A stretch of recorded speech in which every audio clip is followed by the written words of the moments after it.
¿Qué sucede cuando los cárteles cruzan la línea y van tras las familias de sus rivales? En este video te llevaremos a un oscuro viaje a través de 5 impactantes ocasiones en las que los cárteles mexicanos se enfrascaron en sangrientas luchas, buscando venganza y poder. ¿Por qué atacaron a las familias? ¿Qué desató estos violentos enfrentamientos? Acompáñanos para desentrañar los misterios detrás de estas brutales confrontaciones entre los más temidos narcotraficantes de México. Juan Francisco, el Brujo Herrera.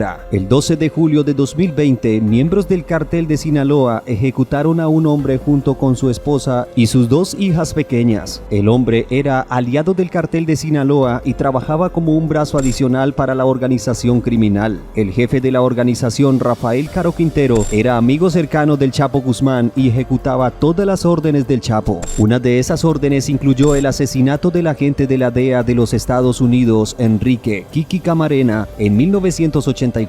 Las autoridades mexicanas allanaron un rancho de 1000 hectáreas conocido como El Búfalo en el estado de Chihuahua, propiedad de Caro Quintero. Esta redada fue tan masiva que las autoridades supuestamente quemaron más de 10,000 toneladas de marihuana con un valor de más de 160 millones de dólares. El agente Camarena estaba trabajando encubierto y se decía que era responsable de proporcionar a las autoridades mexicanas las coordenadas del rancho. Esta redada no solo representó una pérdida para ambos cárteles, sino que también enfureció a todos los cárteles y narcotraficantes de México. Esto significaba que el agente Camarena necesitaba ser ejecutado. Avanzando unos años más tarde, el Chapo fue arrestado y extraditado a los Estados Unidos. Después de su extradición, los hijos del Chapo, Alfredo Guzmán Salazar e Iván Archibaldo Salazar, conocidos como los Chapitos, asumieron el control del Cártel de Sinaloa. Sin embargo, una serie de eventos desencadenaron una escalada de violencia. El sobrino de Quintero, Santiago Eduardo, fue asesinado por miembros del Cártel de Sinaloa. Para ser honestos, esto parecía injusto, ya que Quintero fue el mismo individuo que recibió el castigo por el asesinato del agente de la DEA. También fue buscado por el FBI debido a sus numerosos crímenes en favor del Cártel de Sinaloa y el Chapo. Sin embargo, el Cártel de Sinaloa apuñaló a Quintero por la espalda y mató a su sobrino. Muchos dicen que si el Chapo todavía estuviera en el poder, eso nunca habría sucedido, aunque nunca sabremos si eso es cierto o no. Lo que Quintero hizo como venganza fue catastrófico. Promulgó su venganza contra el narcotraficante de alto rango del Cártel de Sinaloa, Juan Francisco, conocido como el Brujo.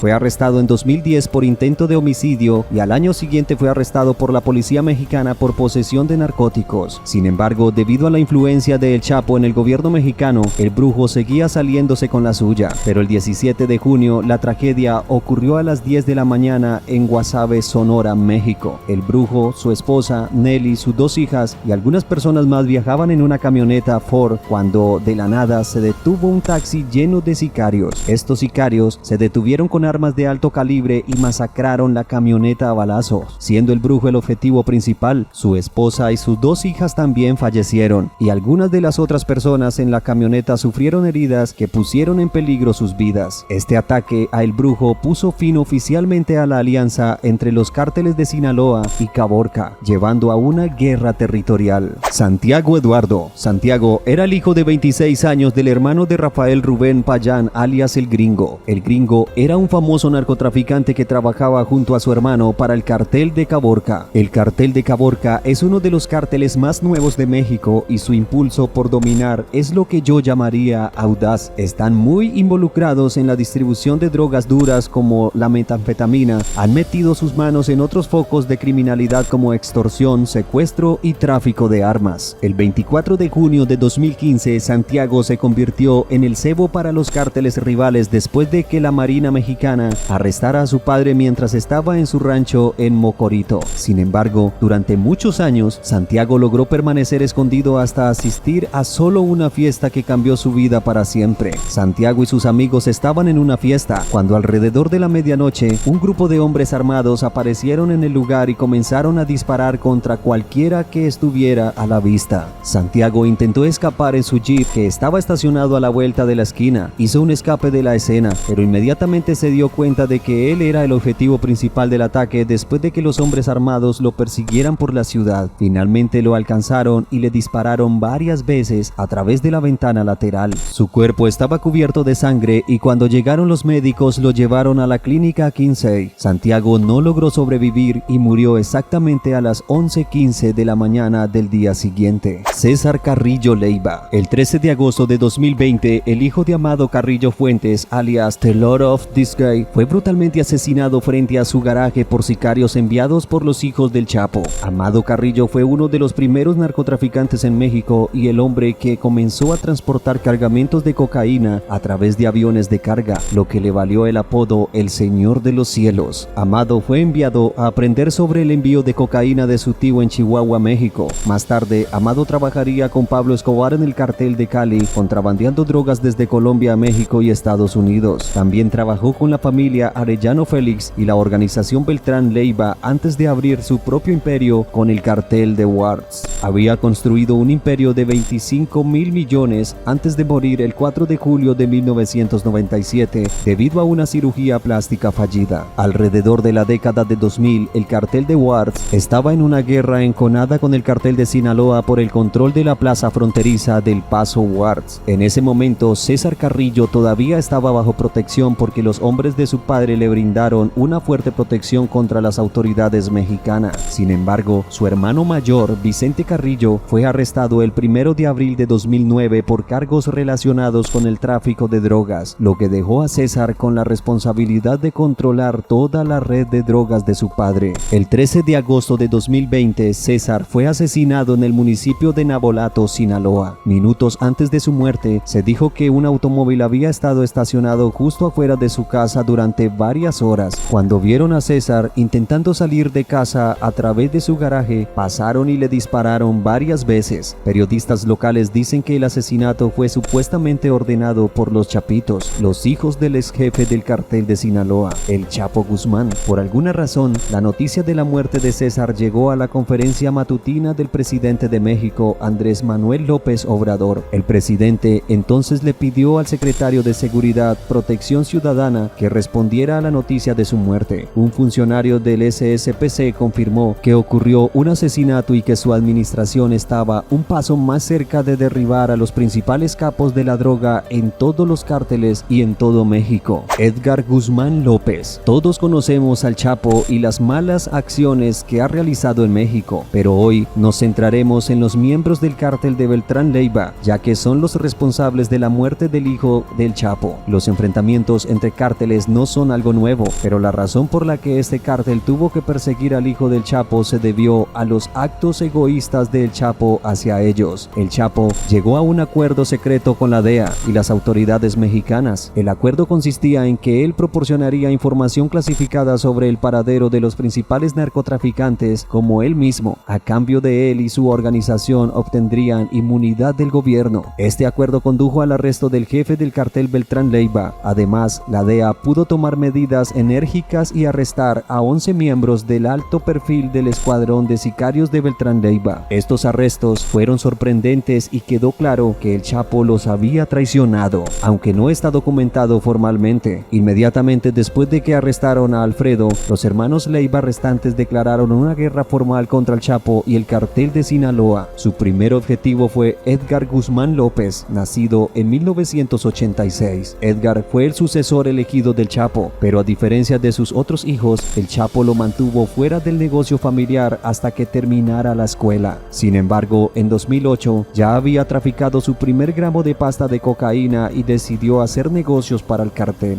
El mayor error que cometió el Chapo fue no involucrar a Edgar correctamente en el negocio, ya que no era tan astuto en la calle. El 8 de mayo de 2008, Edgar, su primo y su novia viajaban en una camioneta roja de regreso a la base del Chapo. Sin embargo, se detuvieron en un centro comercial para hacer algunas compras. Cuando salieron, inmediatamente unos 40 sicarios los atacaron brutalmente, disparando a Edgar y su primo. Fue necesario incluso usar una bazuca para asegurarse de que estuvieran muertos. Según los informes, se dispararon más de 450 balas en el lugar, lo que empeoró aún más las cosas que la organización Beltrán Leiva nunca se atribuyó la responsabilidad del ataque. Impulsaron la narrativa de que en realidad fueron los hombres del Chapo quienes mataron a Edgar, confundiéndolo con un hombre llamado El Guacho. Pero el Chapo sabía en el fondo que sus hombres nunca harían tal cosa. Para vengarse, primero le dio a Edgar una despedida digna, comprando todas las rosas en Cautemot para su entierro. Luego ordenó el asesinato de más de 116 personas personas en Cuauhtémoc antes de finales de mayo de 2008. Luego, en junio del mismo año, más de 128 personas fueron asesinadas. Sin embargo, no importa cuántas personas el Chapo ordenó matar, nada pudo aliviar el dolor de perder a su hijo. Consuelo Loera, conocido como el narcotraficante más notorio de todo México, ha sido blanco de ataques en varias ocasiones, lo cual tiene sentido considerando la notoriedad de la familia del Chapo. Uno de los intentos más sorprendentes contra un miembro de la familia del Chapo fue el que sufrió su madre, Consuelo Loera. El famoso narcotraficante, el Chapo, tuvo una estrecha relación con su ciudad natal y su madre. Su madre lo crió a él y a sus 11 hermanos en la pobreza. Se quedaron en un pequeño pueblo con poco más de 100 residentes. Cuando su hijo alcanzó los rangos más altos del cartel de Sinaloa, este pueblo se convirtió en un lugar de gran importancia para el Chapo. Este pueblo se conoce como La Tuna y está ubicado en el municipio de Badiraguato, una parte del Triángulo Dorado. El Chapo sentía que La Tuna era el lugar donde su madre estaría más segura, pero lamentablemente se equivocó. El 17 de junio de 2016, 150 sicarios irrumpieron en este pueblo y se dividieron en facciones para emboscar a Consuelo Loera. Por suerte, ella no estaba en casa en ese momento, pero estos sicarios asaltaron su residencia, robando 3 automóviles de lujo y 3 motocicletas, además de cortar las líneas telefónicas. Algunas facciones de estos sicarios decidieron asaltar el pueblo e incluso arrastraron sin piedad a un hombre fuera de su casa para matarlo en la calle. El cartel que llevó a cabo este espantoso ataque fue la organización Beltrán Leiva, liderada por Fausto Isidro Mesa Flores, también conocido como el Chapito. El gobierno de los Estados Unidos ve a Chapito como un traficante a gran escala desde el año 2000 y él dirige sus operaciones desde Guasave, un estado de Sinaloa en el norte. Esto solo significa una cosa: estos individuos querían eliminar a la madre del Chapo a toda costa. Afortunadamente, ella no estaba en casa en el momento del ataque.